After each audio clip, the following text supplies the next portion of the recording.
चलिए आज की क्लास प्रारंभ करते हैं। आज की क्लास बीए सेकेंड ईयर का सेकेंड पेपर है money banking and public finance. और आज का जो टॉपिक है वो है लोक वित्त या राजस्व का अर्थ एवं परिभाषा, meaning and definition of public finance. लोक वित्त को हम अंग्रेजी में पब्लिक फाइनेंस कहते हैं और पब्लिक फाइनेंस दो शब्दों से मिल करके बना है, पब्लिक प्लस फाइनेंस। पब्लिक का अर्थ है जनता या जनता का प्रतिनिधित्व करने वाली सरकार या सार्वजनिक सत्ताएं, तथा फाइनेंस का अर्थ है वित्त या आय प्राप्त करना तथा व्यय करना। तो संक्षेप में हम ये कह सकते हैं कि राजस्व का अर्थ सरकार की वित्त से संबंधित क्रियाओं के अध्ययन से है, जिनमें से प्रमुख है राजकीय आय या सार्वजनिक आय, सार्वजनिक व्यय तथा सार्वजनिक ऋण। इनके वित्तीय प्रबंध को राजस्व के अंतर्गत शामिल किया जाता है। अगर हिंदी में हम राजस्व को देखें तो राज प्लस स्व दो शब्दों से मिलकर के राजस्व बना है। राज्य स्व मतलब धन, यानी राज्य का धन, सरकार के धन से संबंधित जो क्रियाएं हैं उनका हम अध्ययन राजस्व के अंतर्गत करते हैं। अब देखते हैं राजस्व की परिभाषाएं जो विभिन्न अर्थशास्त्रियों ने दी हैं। तो डॉक्टर डाल्टन ने जो परिभाषा दी है वो है राजस्व राज्य की आय और व्यय तथा इनके एक दूसरे के साथ समायोजन से संबंधित है। ये परिभाषा डॉक्टर डाल्टन की है। दूसरी परिभाषा वेस्टेबल की है कि राजस्व का संबंध राज्य की आय एवं व्यय तथा उनके पारस्परिक संबंध एवं वित्तीय प्रशासन तथा नियंत्रण से है। तीसरी परिभाषा आर्मिटेज स्मिथ की है। उनके अनुसार राजकीय व्यय और आय की प्रकृति और सिद्धांतों की जांच को राजस्व कहते हैं। यानी राजकीय व्यय और राजकीय आय की प्रकृति और सिद्धांतों की जांच को राजस्व कहा जाता है। राजस्व की विषय सामग्री, विभाग एवं क्षेत्र, यानी subject matter and scope of public finance. जो भी सरकार है या उससे संबंधित जो संस्थाएं हैं वो लोक कल्याण के लिए, लोगों के कल्याण के लिए किस प्रकार से धन को एकत्रित करती हैं और किस प्रकार से उस धन को व्यय करती हैं, मुख्य रूप से लोक वित्त की यही सामग्री विषय सामग्री है। यानी सरकार और उससे संबंधित जो संस्थाएं हैं वो धन को किस तरह से एकत्र करती हैं और किस तरह से उसे खर्च करती हैं, यही सामान्यतया लोक वित्त की विषय सामग्री है। अध्ययन की दृष्टि से हम क्या करते हैं, हम राजस्व को 5 भागों में बांट लेते हैं। जो पहला भाग है राजस्व का वो है सार्वजनिक व्यय। सार्वजनिक व्यय लोक वित्त या राजस्व का सबसे महत्वपूर्ण भाग है, क्योंकि जो पब्लिक फाइनेंस है उसका प्रारंभ ही सार्वजनिक व्यय या लोक व्यय से होता है। सरकार सबसे पहले व्यय की योजना बनाती है और फिर उसी के अनुरूप आय प्राप्त करने का प्रयत्न करती है। तो लोक व्यय के अंतर्गत हम उन सिद्धांतों का अध्ययन करते हैं जिसके अनुसार सरकार अपना व्यय करती है। इसके साथ ही सार्वजनिक व्यय के क्या प्रभाव होते हैं इसका भी अध्ययन इसके अंतर्गत किया जाता है। सार्वजनिक व्ययों पर प्रतिबंध लगाए जाएं जिससे मुद्रास्फीति न बढ़े बल्कि उत्पादन हो, आर्थिक विकास हो। इस चीज का भी विश्लेषण हम सार्वजनिक व्यय के अंतर्गत करते हैं। तो जो पहला विभाग या भाग है लोक वित्त का वो है सार्वजनिक व्यय। दूसरा जो भाग है वो है सार्वजनिक आय, पब्लिक रेवेन्यू। सार्वजनिक व्यय की पूर्ति हेतु सबसे पहले सरकार ने कहाँ कहाँ हमें खर्च करना है प्राथमिकता के आधार पर यह निर्धारण कर लेती है। अब व्यय के अनुसार वो आय कहाँ से प्राप्त करे इस बात की व्यवस्था करती है। तो सार्वजनिक आय के अंतर्गत हम इस बात का अध्ययन करते हैं कि सार्वजनिक आय के स्रोत क्या हैं एवं उससे संबंधित जो विभिन्न सिद्धांत हैं उनका भी अध्ययन इसके अंतर्गत किया जाता है। जैसे करारोपण के सिद्धांत, करों का भार एवं कर विवर्तन, करदान क्षमता, करों के प्रकार, इन सभी का अध्ययन हम सार्वजनिक आय के अंतर्गत करते हैं। सार्वजनिक आय के विभिन्न स्रोत क्या हैं इसका भी अध्ययन किया जाता है। तो जो दूसरा भाग है वो है सार्वजनिक आय। तीसरा लोक वित्त का जो विभाग है वो है सार्वजनिक ऋण, पब्लिक डेब्ट। जो प्रतिष्ठित अर्थशास्त्री थे उनका मत ये था कि बजट संतुलित होना चाहिए,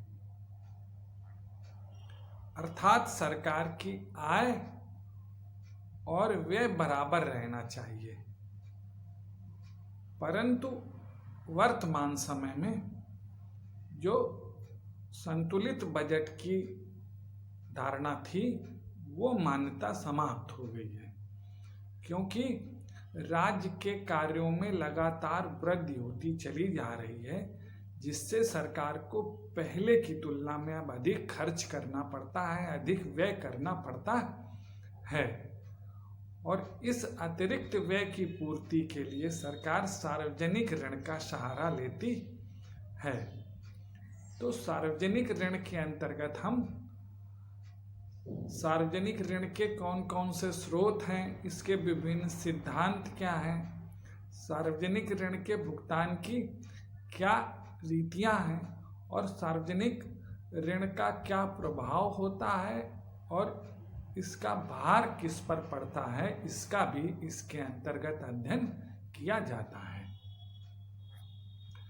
चौथा जो भाग है लोक वित्त का वो है वित्तीय प्रशासन, फाइनेंशियल एडमिनिस्ट्रेशन। इसमें सार्वजनिक व्यय, सार्वजनिक आय एवं सार्वजनिक ऋणों की व्यवस्था के लिए प्रशासन तंत्र की आवश्यकता होती है। जैसे सार्वजनिक आय का एक अलग से विभाग होता है जिसके अंतर्गत बचत निर्माण को प्रोत्साहित किया जाता है। सार्वजनिक व्यय को भी पृथक रूप से व्यवस्थित एवं नियंत्रित किया जाता है। सार्वजनिक ऋण के लेन देन का भी पूरा हिसाब रखा जाता है। तो वित्तीय प्रशासन से आशय है सरकार की उस शासन व्यवस्था एवं संगठन से है जिसके द्वारा सरकार अपनी वित्तीय क्रियाओं का प्रबंध करती है।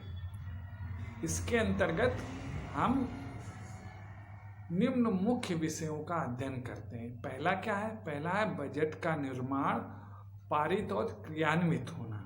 दूसरा कर एकत्रण के लिए व्यवस्था। तीसरा व्यय व्यवस्था का संचालन।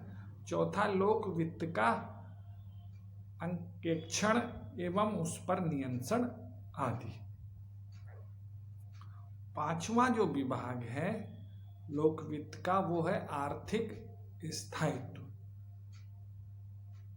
लोक वित्त के इस जो विभाग या भाग के अंतर्गत हम देश के आर्थिक स्थायित्व के लिए राजकोषीय नीति के प्रयोगों का अध्ययन करते हैं, यानी कि अर्थव्यवस्था में स्थायित्व बना रहे इसके लिए हम राजकोषीय नीति के प्रयोगों का अध्ययन इसके अंतर्गत करते हैं। इस शाखा को कार्यात्मक वित्त फंक्शनल फाइनेंस भी कहा जाता है। इसके अंतर्गत पूर्ण रोजगार को बनाए रखना, व्यापार चक्रों पर नियंत्रण लगाने और मुद्रास्फीति व मुद्रा संकुचन पर अंकुश लगाने के लिए राज्य की वित्तीय, राजकोषीय तथा अन्य व्यापक क्रियाओं का समावेश होता है। अच्छा, लोक वित्त के जो पांचों भाग हैं, ये जो भाग पांचों हैं ये एक दूसरे से परस्पर संबंधित हैं, पृथक न होकर के ये एक दूसरे से जुड़े हुए हैं, घनिष्ठ रूप से संबंधित हैं। और आधुनिक युग में जो लोक वित्त का स्वरूप है, नेचर है, वो स्थिर न होकर के प्रावैगिक होता जा रहा है। अब हम अध्ययन करेंगे राजस्व का महत्व, इंपॉर्टेंस ऑफ पब्लिक फाइनेंस। वर्तमान समय में राज्य के कार्यों में लगातार वृद्धि होती चली जा रही है, ये हम जानते हैं। सरकार को अब बहुत अधिक मात्रा में हस्तक्षेप करना पड़ता है और उसे अब अधिक सार्वजनिक व्यय करना पड़ रहा है। तो वर्तमान समय में प्रत्येक देश की अर्थव्यवस्था में राजस्व की भूमिका अत्यंत महत्वपूर्ण हो गई है। इसका महत्व दिन प्रतिदिन लगातार बढ़ता चला जा रहा है। ज्यों-ज्यों सरकार का कार्य क्षेत्र बढ़ रहा है, त्यों-त्यों राजस्व का महत्व भी बढ़ता चला जा रहा है। प्रारंभ में जो प्रतिष्ठित अर्थशास्त्री थे वो निर्बाधवादी नीति के समर्थक थे और इस बात पर जोर देते थे कि सरकार को कम से कम हस्तक्षेप करना चाहिए। लेकिन वर्तमान समय में आर्थिक नियोजन की विचारधारा के कारण से समाजवादी स्थापना पर जोर दिए जाने तथा लोक कल्याणकारी राज्य की स्थापना का महत्व स्वीकार करने के कारण सरकार के कार्य क्षेत्र में लगातार वृद्धि होती चली जा रही है और इस कारण से जो लोक वित्त है उसका भी महत्व लगातार बढ़ता चला जा रहा है। अब हम राजस्व का आर्थिक क्षेत्र में महत्व, सामाजिक क्षेत्र में महत्व और राजनैतिक क्षेत्र में क्या महत्व है इसके बारे में जानकारी प्राप्त करेंगे। आर्थिक क्षेत्र में लोक वित्त का महत्व, पहला क्या है? पहला पॉइंट है आर्थिक नियोजन में महत्व। आधुनिक युग आर्थिक नियोजन का युग है। प्रत्येक देश अपने संतुलित एवं तीव्र विकास के लिए आर्थिक नियोजन को अपना रहा है। आर्थिक नियोजन की सफलता बहुत कुछ राजस्व की उचित व्यवस्था पर निर्भर करता है। करारोपण या लोक व्यय की छोटी सी भी त्रुटि आर्थिक विकास के उद्देश्य की प्राप्ति में एक महत्वपूर्ण बाधा बन सकती है। तो आर्थिक नियोजन में राजस्व का अत्यंत महत्वपूर्ण योगदान है। दूसरा है पूंजी निर्माण में सहायक। जो भी विकासशील देश हैं उनके यहाँ जो समस्या है वो पूंजी निर्माण की धीमी गति की समस्या है और इस समस्या को हम राजस्व के माध्यम से दूर कर सकते हैं। सरकार की राजस्व नीति से बचतों को प्रोत्साहित किया जा सकता है तथा विनियोग आधिक्य को उत्पन्न करके पूंजी निर्माण में सहायता प्रदान की जा सकती है। तो राजस्व का पूंजी निर्माण में भी महत्वपूर्ण योगदान है। तीसरा है राष्ट्रीय संसाधनों का अनुकूलतम प्रयोग।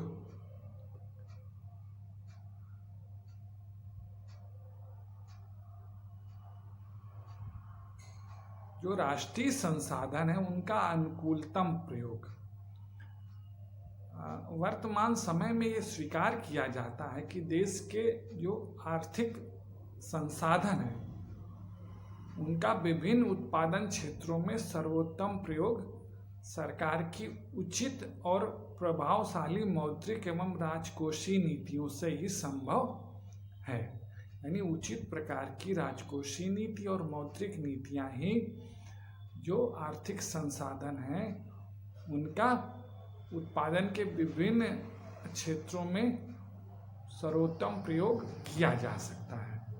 तो सरकार अपनी बजट नीति के द्वारा उपभोग, उत्पादन तथा वितरण को सही दिशा में प्रवाहित कर सकती है।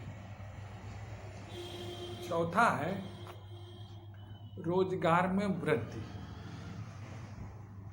राजस्व के माध्यम से प्रत्येक देश ज़्यादा से ज़्यादा रोजगार उपलब्ध करा सकता है तथा आज प्रत्येक जो देश है उसका यही उद्देश्य है कि हम अपने देश में अधिक से अधिक रोजगार पैदा कर सकें और लोगों को अधिक से अधिक रोजगार प्रदान कर सकें। इस उद्देश्य की पूर्ति में भी राजस्व सहायता प्रदान करता है। सरकार उचित नीति बना करके रोजगार प्रदान योजनाओं और उन उद्योगों को प्रोत्साहित कर सकती है जो ज़्यादा से ज़्यादा रोजगार प्रदान करने वाले उद्योग हैं। वहीं दूसरी ओर सार्वजनिक व्ययों के माध्यम से ऐसी योजनाएं चला सकती है जिससे अधिक से अधिक लोगों को रोजगार मिल सके। पांचवा महत्व है राष्ट्रीय आय में वृद्धि। जो भी विकासशील देश हैं या अल्प विकसित देश हैं वहाँ पर राष्ट्रीय और प्रति व्यक्ति आय अत्यंत कम है। राजस्व के माध्यम से ये देश इस आवश्यकता पर जोर देते हैं कि राष्ट्रीय आय में किस तरह से वृद्धि हो और इस दृष्टि से भी राजस्व महत्वपूर्ण योगदान देता है। राजस्व नीति के द्वारा आय में वृद्धि के लिए कुछ जो कदम उठाए जा सकते हैं वो हैं, पहला, सार्वजनिक व्यय तथा ऋणों का अधिकतम भाग उत्पादन कार्यों में लगाया जाए। सार्वजनिक व्यय जो किया जाए और जो सार्वजनिक ऋण हैं उनका अधिक से अधिक भाग कहाँ पर खर्च किया जाए, जो उत्पादन के कार्य हैं। दूसरा, ऐसी कर प्रणाली विकसित की जाए जिससे कि कर साधनों का अधिकतम भाग विनियोजित किया जा सके। और तीसरा है निजी बचतों को प्रोत्साहित करना। ये राजस्व के माध्यम से राष्ट्रीय आय में वृद्धि कर सकते हैं। छठा है राजस्व का महत्व आर्थिक विषमताओं को कम करने में सहायक। लोकवित्त जो आर्थिक विषमताएं हैं, खास करके अल्प विकसित देशों में, विकासशील देशों में धन और संपत्ति में असमानताएं पाई जाती हैं।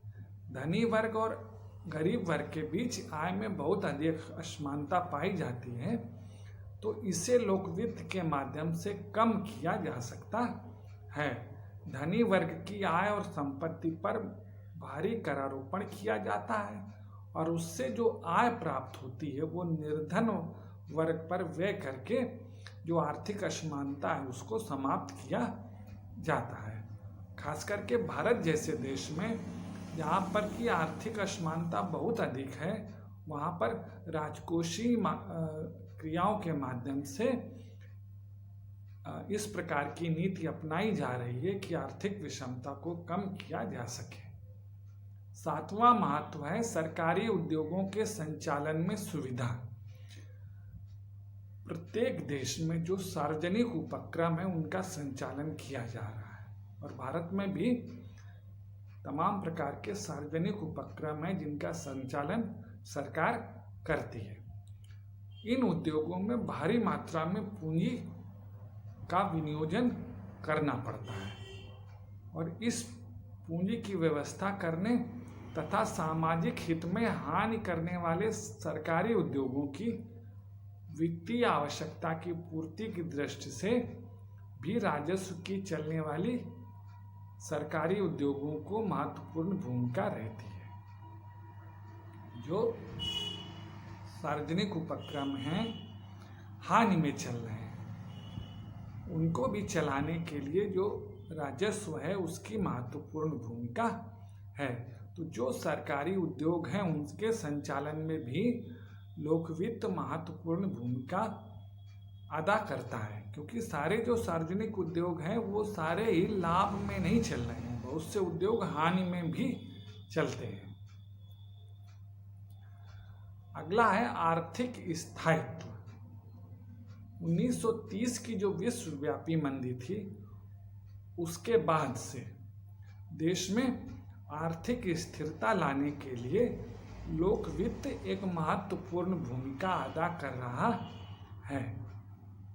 लोक व्यय करारोपण, लोक ऋण नीतियों के मध्य उचित समायोजन करके आर्थिक उद्देश्य की पूर्ति को प्राप्त किया जाता है। तो ये तो जो 8 पॉइंट थे ये लोक वित्त का आर्थिक महत्व है।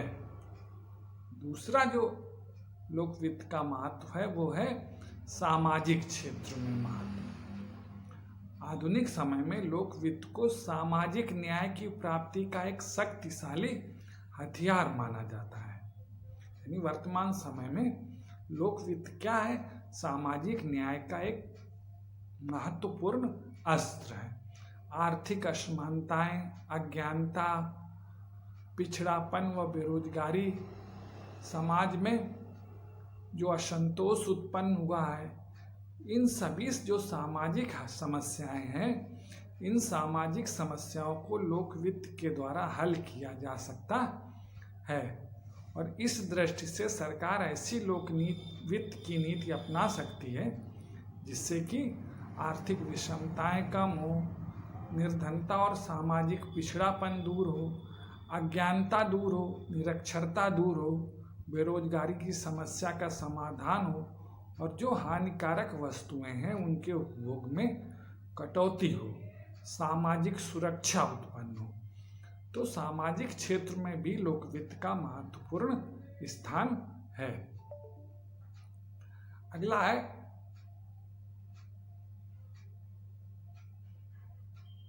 राजनीतिक क्षेत्र में लोक वित्त का महत्व। राजनीतिक क्षेत्र में भी लोक वित्त का एक महत्वपूर्ण योगदान है। जो भी सरकार है वो अपनी राजनीतिक नीतियों को उचित प्रकार से तभी क्रियान्वित कर सकती है जब उसके पास पर्याप्त वित्तीय साधन हों, और वो उन साधनों का प्रयोग करने के लिए उसके पास उचित राजस्व नीति हो। यानी अपनी जो क्रियाएं हैं, जो उसकी योजनाएं हैं किसी भी सरकार की, उन योजनाओं को वो तभी सही प्रकार से क्रियान्वित कर सकती है जब उसके पास उचित राजस्व नीति हो और उसके लिए उसके पास पर्याप्त वित्तीय साधन हों। और इस प्रकार हम ये देखते हैं कि राजस्व ने एक महत्वपूर्ण स्थान प्राप्त कर लिया है। वर्तमान समय में राजस्व का एक महत्वपूर्ण स्थान है, और इस संदर्भ में प्रोफेसर कोलिन क्लार्क ने लिखा है कि जो राजस्व के क्षेत्र में कार्य कर रहे हैं वे केवल तकनीशियन और प्रशासक ही नहीं हैं, वरन वे अपने देश के भविष्य के निर्माण में एक महत्वपूर्ण भूमिका अदा कर रहे हैं। तो प्रोफेसर कोलिन क्लार्क के कथन से हमें ये पता चलता है कि वर्तमान समय में राजस्व का कितना अधिक महत्व है। धन्यवाद।